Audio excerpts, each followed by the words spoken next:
Hi, my name is Alice Hart-Davis and welcome to this week's Tweak of the Week. Now I've come to Harley Street with my mask to talk to Dr Kate Goldie about mid-face volume. She's going to be doing a treatment with BELOTERO Volume. That's a filler that's used in the mid-face.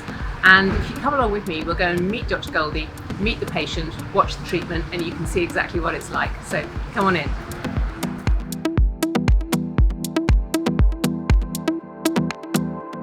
I'm here with Dr Kate Goldie, who is an advanced practitioner of aesthetic medicine, and we're going to be talking about fillers. And with fillers, the key thing is, how do you get it right in the mid-face, which I ask because most middle-aged women can see the volume going in their faces, but they're terrified of looking odd. So what's the key to getting it right? It's kind of the big secret, where if you don't read the face right, like read your own face or the practitioner read your face, you can end up looking, the mid-face can look like everyone else's mid-face. Yes. Or two, having fillers in the mid-face can make people look worse, not better. So enhance the cheekbones. Yeah. But if all the soft tissue around it has lost some volume, but you make the bones come out more, then the change between bones and underneath it can be more. So it can actually make people look more gaunt. Sort of pronounced and yet gaunt at the same time. Yeah, so it's all about how the mid-face connects with everything around it. Okay. And also how that person's mid-face would have looked before. Okay. That you can trace back and see, you only kind of put back what was there. That's your ideal scenario. Okay. And what aging can do, of course, is that people don't recognize themselves. So one of our aims in the clinic, for example, is for people to have some treatment, look at the mirror, and this is my best result, is they're like that, I totally recognize, that is what I look like. Yeah. This is what I think good mid-face treatment is, the cornerstone of that. Thank you. I needed to ask why you choose to have BELOTERO Volume. So I've used it for a long time. What it specifically does well is to be able to do deeper injections, but the transitioning thing on top. Okay. So one filler, you're able to do structure and curve, and the other is you use just underneath the skin. And when you use it just underneath the skin, you can make shapes. You were going to see that. So it's about using what's special about it to make sure that the patient that we have looks like themselves at the end of it. Great, okay, fantastic. Thanks, Kate. Let's go and find your patient. Great.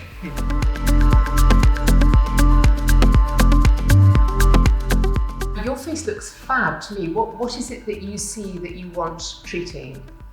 I think as women, we're very critical of our skin, and especially in lockdown, I think I seem to be spending so much more time looking in the mirror or on Zoom meetings, things like that. Sure. So for me, I want to enhance the best bits and therefore not enhance the bad bits. So what are you hoping for in terms of change today? Just a little brightening, a little refinement. I don't like these lines here, or these lines. And also I'm noticing that I've got more jowly, if that's the right word. Great.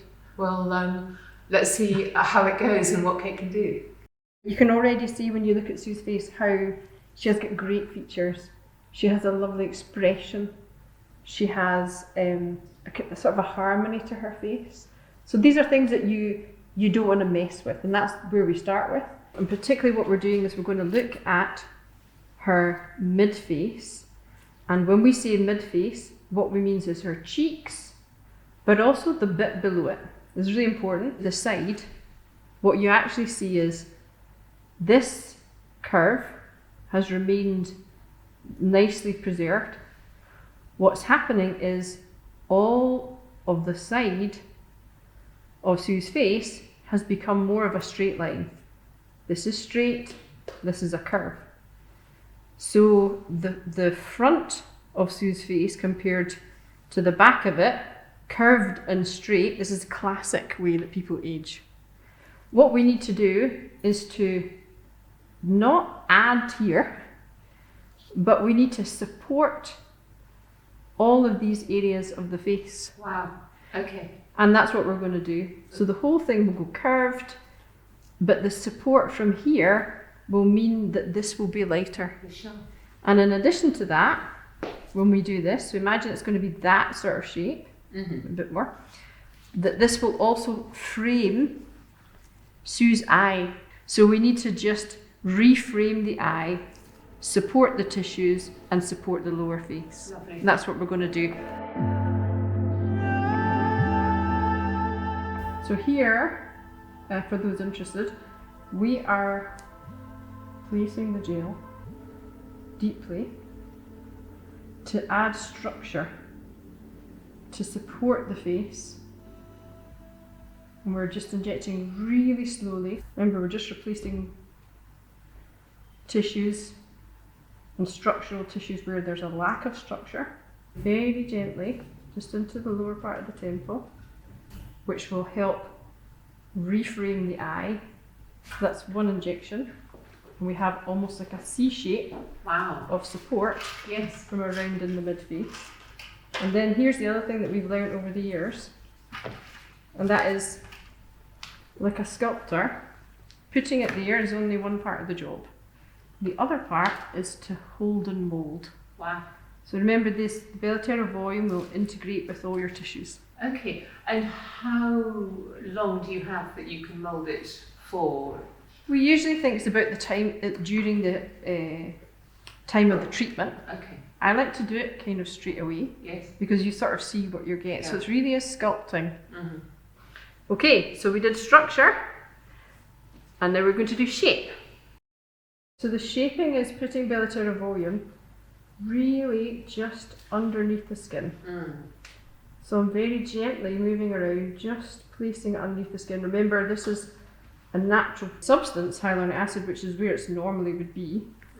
And the BELOTERO Volume is one of the few volumizers you can use like this. It works so well underneath the skin and you can't see it afterwards. What you really want to have is to be able to use it in a way that you can't see any area between treated and untreated. This is healthy for the skin. It adds support, it helps cell-to-cell communication, it increases collagen, softens some of those curves.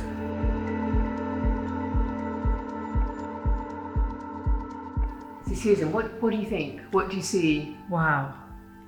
It's just so soft. The idea is to read Sue's face, create that little structure, the shape around here. You see it on both sides, smile for me. You see the whole face, and this is just even directly afterwards. And also you see that when we do the lateral side, the sides of the face, it helps support the jowls.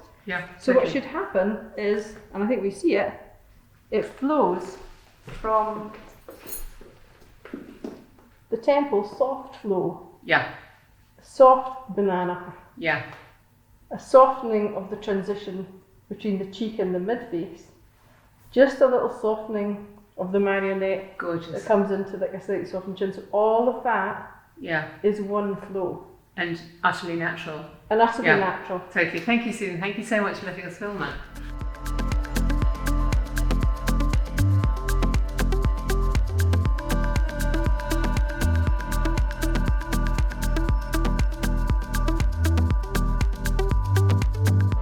So that was this week's Tweak of the Week, and that was just fascinating seeing how a few carefully placed injections can structure the face and then support all the way around the sides.